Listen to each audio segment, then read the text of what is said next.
Good morning, everyone. It's Joker, and today we are back with another slime video. And it is now time to take a look at the new Protector Benimaru, the Heaven-Soaring Oni. And he is, I think, he's fine, I guess. It's just that they really locked him out of like a third of his kit until the final turn, which doesn't really make a lot of sense for a stacking team. Now, I do see the logic behind it, so, let's just get into it. He gives Ogre's Pride characters an extra 60% damage to Earth enemies. He's buffing magic characters' attack and defense. And like every other stacking protector, he raises your skill cap by 50 for every single turn until the end of time when you hit 999. His actual skill, he stacks ult damage by 10%. And that is his only, true stacking buff, which by itself is not very strong. We have Renard who's stacking Weakness Strike and Alt Resistance down. He's doing two things. I mean, even Light Protector Shuna back, New Year's of 2023 was double stacking effects. So 10% does not rile my feathers any much. He then, gives you the traditional 100% up to 500% skill point increase on blues, as is tradition with every stacking blue protector. And then his third part of the skill, Awakened, increases all allies' pierce power by 100% after 8 turns from the start of battle. And this is a 1-turn buff. So, for the first 7 turns when you use Benimaru, you will only get ult damage stack, you'll get extra skill points, and you'll get your skill cap increase. But once it hits turn 8, you will just get a flat 100% pierce power buff. And I get it, on average, you're going to get about 10 stacks of a protector in a stacking meta. You could get 11 or 12 depending, and you could get maybe 9 if you're not running a super optimized team. So making it a flat 100, does even it out across the board for the most part. But the fact that, it's not 10% pierce power and 10% ult damage, I think that would have been better. Maybe it'll hurt the people that can only get 9 stacks, unfortunate. But it would mean that people who can get more, and people who get the even, well, it's just even. And you can see it throughout the entirety of the fight, so if you want to pierce early, then you certainly can, and you'll get, a little bit extra power here. But this locks you to turn 8, turn 9, turn 10, turn 50. And I'm not a big fan of these types of skills where they only get better after a certain amount of time, because that means that for a lot of fights, they're just not useful, right? If I'm not going to turn 8 with this Benimaru, why the hell am I using him? I'd rather use another generic stacking protector. And Pierce, while 100% is a lot, Pierce is like the second worst buff in the game, next to Weakness Strike, so it will certainly up your damage. But I don't like being locked out of it for literally 90% of the fight, because traditionally even in Jubilees, the boss battles are 8 turns. So you're only going to see this part one time. One time. And that's not something I'm a fan of. Also, in case you're wondering, this 100% does not stack on top of each other, because see how this 10% says unlimited, and this says 100% one turn? So it's not like you use it turn 8 and it's 100, and then you use them again turn 9 and it's 200, and then turn 11 it's 300. No, it's just always going to be 100%. And then it will disappear the next turn, and you can reapply it for another 100%. His Valor trait is the same as every... they haven't changed any Protector character's Valor traits ever, and I don't understand why. And then his actual trait, if you have 70% or lower HP, you get extra attack, 4% up to 6% if you have dupes in him. But I don't really recommend dupes. I don't really recommend people summon for him unless you literally just started the game. But let's go ahead and try him out. Alright, starting off, we're going to go into EX2 of the beatdown battle using him, the free-to-play Hakuro, and the new Momiji. We've put the previous month's free-to-play Rieger, who's got orange orb changing, and the double alt swap. We've got the old Light Milim, who has an attack buff, and her own personal orb changing. And then we are going to bring Water Shuna, who is an ogre, so she's on Ogre's Pride. And she's also got an orange orb change. So we've got 2 orange orb changes. We'll use Hakuro kind of exclusively for green orbs if we get them. and then Milim can change around. But also Shuna has an alt buff, which will, again, help Momiji out. And this is EX2. They don't have, you know, quote-unquote, that much HP compared to the other stages, because, you know, it goes from 655 to 3 million. So, yeah, we're going to keep this more realistic. I mean, she's super old. They're both free. She's super old. And then these are, you know, the brand new units that we're going to showcase. So, let's jump in. Alright, so turn 1, the problem with Hakuro is immediately evident, is that we don't have a skill point unit up front, so we only have 30, and he costs 35. So, unfortunate for him.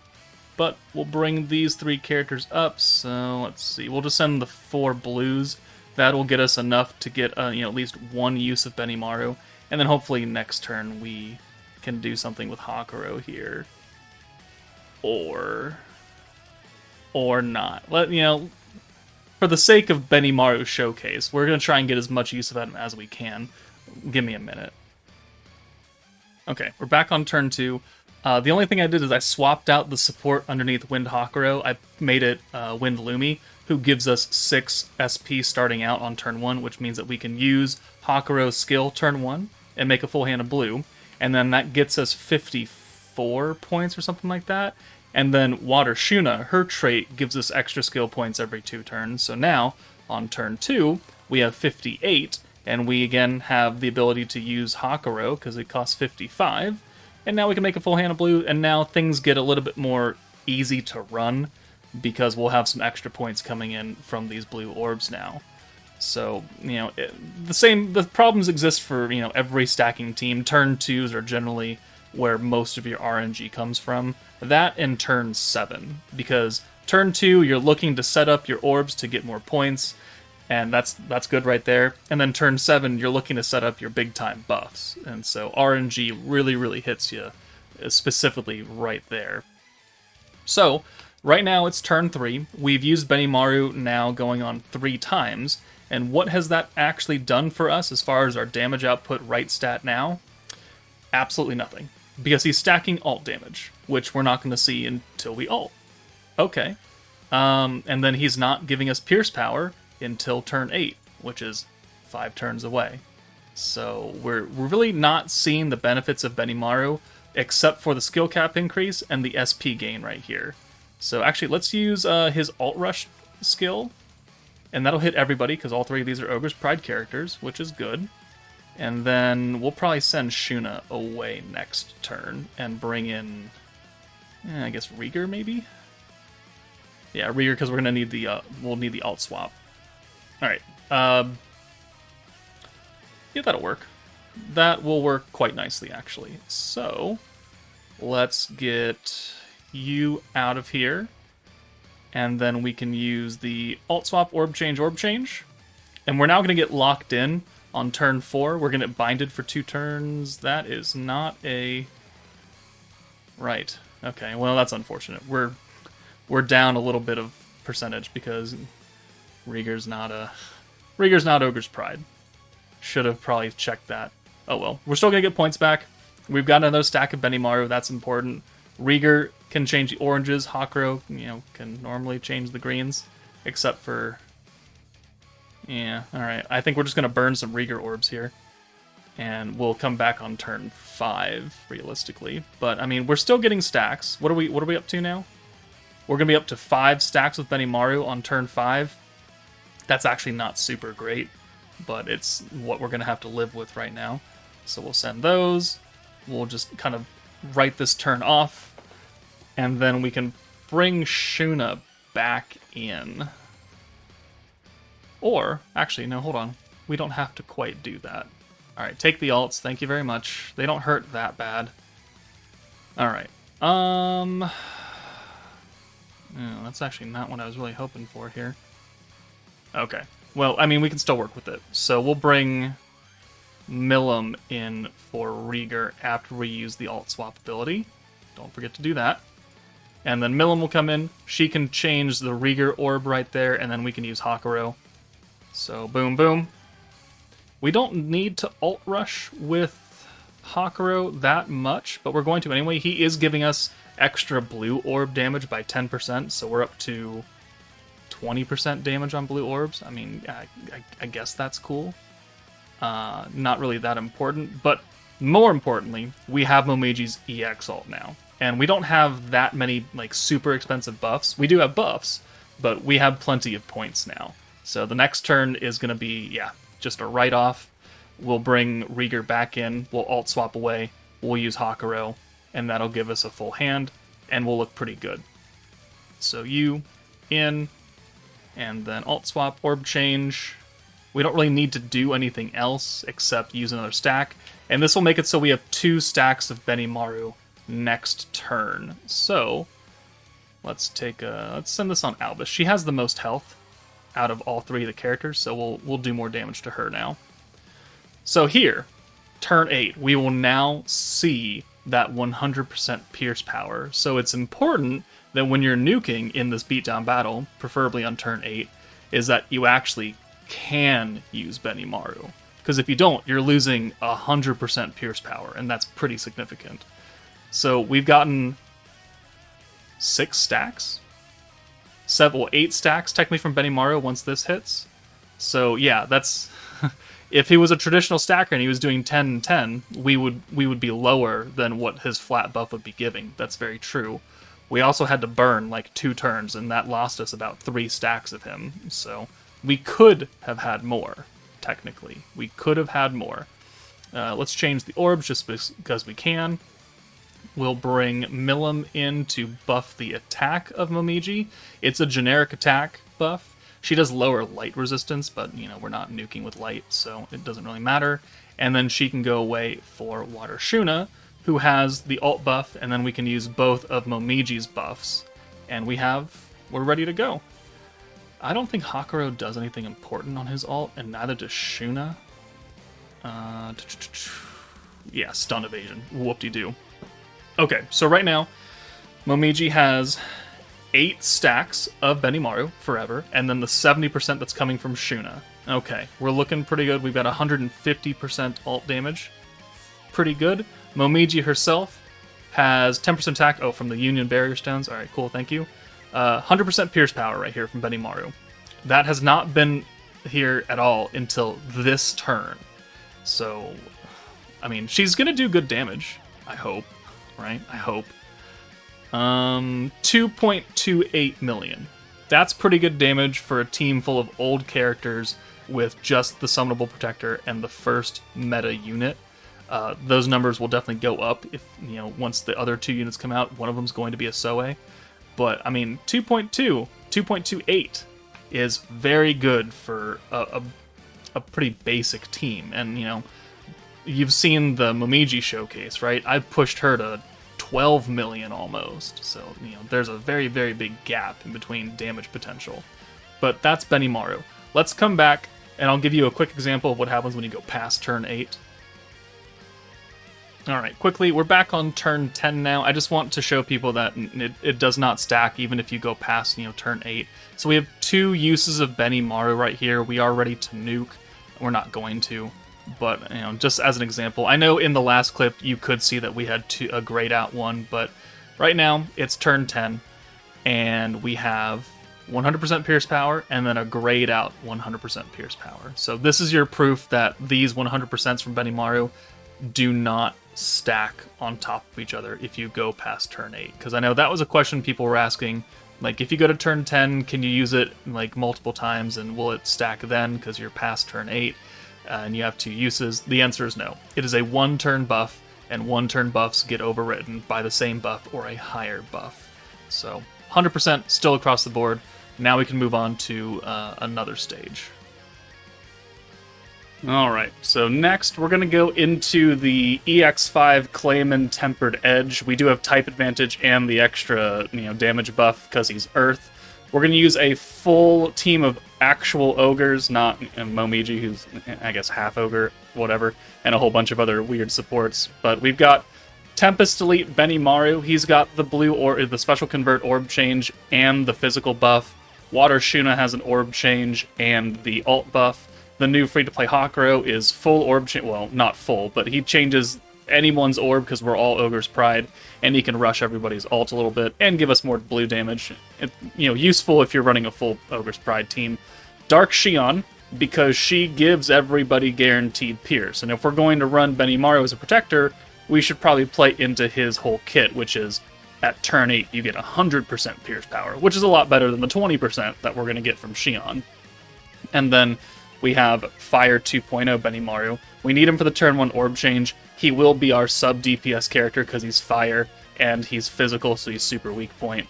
But ideally we're going to try and ult with an EX for Dark Benimaru, but we don't have an ult swapper here, so it could get a little interesting, and we might just have to use normal ults. But if we can get to turn 8, then we're going to do a literal butt ton of damage. I'm also going to put a heal charm on, because Clayman does a lot, and to get to turn 8, we're going to need some extra health. So let's just jump in.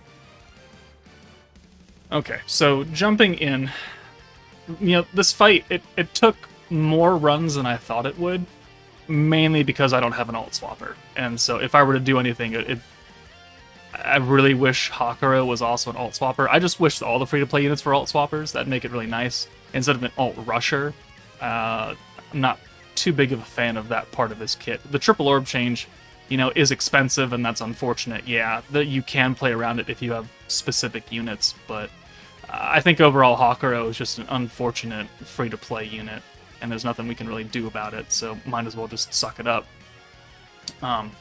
But the big part about this fight is that until you get that 100% pierce power, Protector Benimaru is not doing anything for you, right? He's raising your skill cap, you're getting extra points on blue orbs, but you don't see any of his extra damage benefit immediately. It's all ult damage, and then on turn 8 you get it. And there are a number of fights where you're not going to turn 8. You're going to turn 4, turn 5, turn 3 for stuff like that. And then you'd say, yeah, Joker, you just use a burst protector. It's like, well, yes, that's cool. Do you have a burst protector? And if your answer is no, and you only have Benimaru, well, then you're shit out of luck.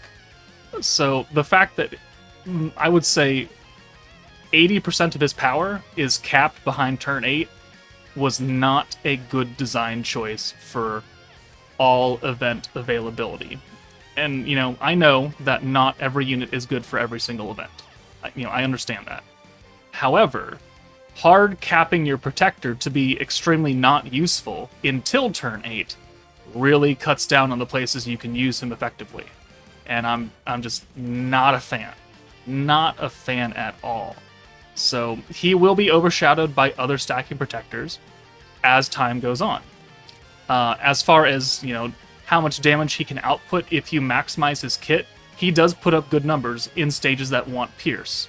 That's also another problem, is that a lot of the protectors these days are stacking very generic things that are difficult to counter on the enemy side. We've got protectors that stack attack. Alright, well, yeah, that's pretty basic.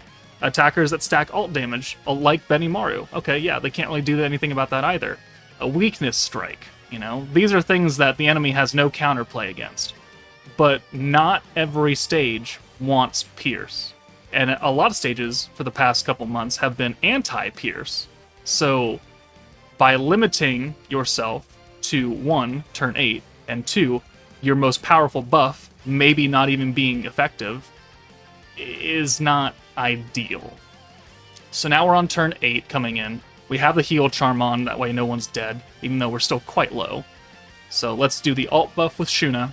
We'll bring Benimaru in for Shuna, and then we'll bring Shion in for Hakuro, and we'll get, the physical buff, the guaranteed pierce, and now that it's turn 8, we can actually use that 100% pierce power. So that's the other thing, is that, stacking teams, you don't have to go to turn 8, right? If you're stacking ult damage and weakness strike, then you can nuke on any turn you want. It's just not going to be as powerful. But here, it's like, in order to do anything, really, you have to be turn 8. So we'll send these 5, Benimaru 380, and then Benimaru 402. So, it's really good damage. But thank God the stage doesn't nerf Pierce, right? So, there's the rant. Let's try and find something else to do. Alright, and I guess the final part of the video is going to go into Conquest. Stacking teams, they're not good for Valor Cup. Fire still doesn't have a lot of just stages you can take them into and test them out. So this is the best we got, is Clayman, the beatdown battle, and then Conquest. So we're going to use the same team as we used for Clayman. This is 1,000 times easier than him. So this should die in maybe 2 turns. With the extra damage buff, we'll have Fire Benimaru with, the super weak point and everything. So I guess we can watch this and we can start the outro. But, Benimaru, for the most part, is a fairly good protector. It's just, he's gonna run into problems because he is not generic enough, right? The ult damage is generic. The pierce, though, is a problem because there's a lot of stages that you don't want to pierce, and I would say more than half his kit is geared towards that gigantic 100% pierce power. And so if you are unable to use that, you're not really looking that great. So let's see, 1, 2, 3, 4, 5, 6. Do we kill him on this even with a nerf? No. So future use, yeah, for like a Jubilee normal battle where you want to use a fire nuker, yeah, sure, he'll work fine there. It's just that even like normal battle 3s for Jubilee, they don't go to 8 turns. Like if you're trying to optimize it, you're going for turn 5. So you're never gonna see this 100% pierce power buff, and that is a problem. That is a legitimate problem. So his future use, I think, is gonna be very, very capped out, which is kind of unfortunate because, Benimaru has not received too much love in this game, which is kind of weird. This Dark Benimaru, his first EX character, is very good. And then it's followed up by a Protector who may be a bit too limited for his own good. So, again, kind of unfortunate. But at least he does have good value running his team. It's not like a Maribel situation where the Protector is just total ass. Right? He's not that bad. He's just very specific, which can be a detriment, can be an okay thing. We're bound to get more Shunas. We're gonna get more Xions eventually, right? We're gonna get a Soe sometime in the next couple weeks. So it's not like Ogre's Pride never sees any buffs, right? So his team will get bigger and hopefully better as time goes on. It's just right now, Ogre's Pride is not really in contention for best team, even though it's got a literal crap ton of units and a lot of EX characters. They're all Shunas. and units that don't make too much sense because you're orange focused, you're crit, and right now the beatdown doesn't want crit. He's physical and crit. You're physical, yeah. So like the options are very all over the place, which means that I guess you can make different variations of teams, but right stat now, the team is the new meta only, as most of them are. But you guys let me know what you think of this new Protector Benimaru. If I had to put him on paper and a grade, I'd probably give him like a 7, right? A solid 7. Again, he's not terrible. There are worse protectors than him. There are better protectors than him, though. And he will get outclassed and overshined by others as time goes on. Very much faster than some others. But, again, let me know your thoughts. That's it for me. Take it easy, and I'll see you all later.